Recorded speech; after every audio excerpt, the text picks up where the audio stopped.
It's been over 10 days since protests are raging across Iran over the death of 22-year-old Mahsa Amini. Now, a rights group has said over 75 people have been killed in the protest amid clashes with security forces. Crowds in the capital city of Tehran shouted death to the dictator, calling for the end of the over 3 decade rule of Supreme Leader Ayatollah Ali Khamenei. Protests over Amini's death have spread across at least 46 Iranian cities, towns, and villages.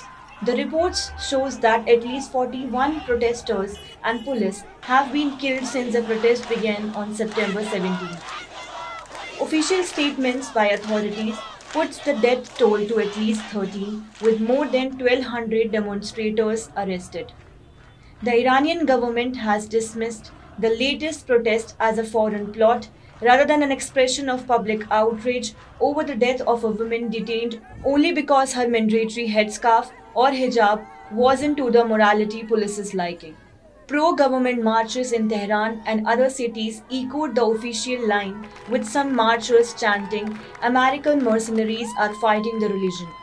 The government's decision to restrict Instagram, LinkedIn, and WhatsApp, three of the last Western social media apps working in the country, has limited the ability of protesters to organize and share their videos with the outside world.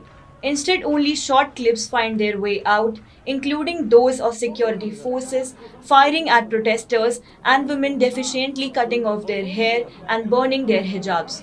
Security forces, including motorcycle riding volunteers with Iran's paramilitary Revolutionary Guard, have attacked peaceful demonstrators.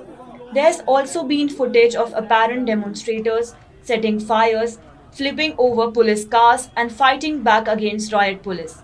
Independent observers such as human rights activists face threats, intimidation, and arrest in Iran. Text messages from the government to the public warn of criminal charges for joining demonstrations.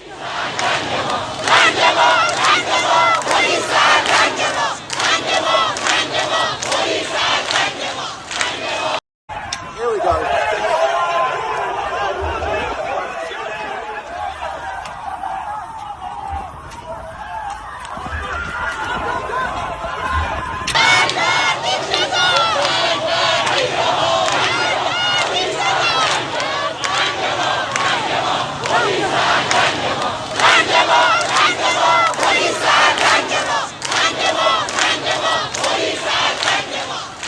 Subscribe to One India channel and never miss an update.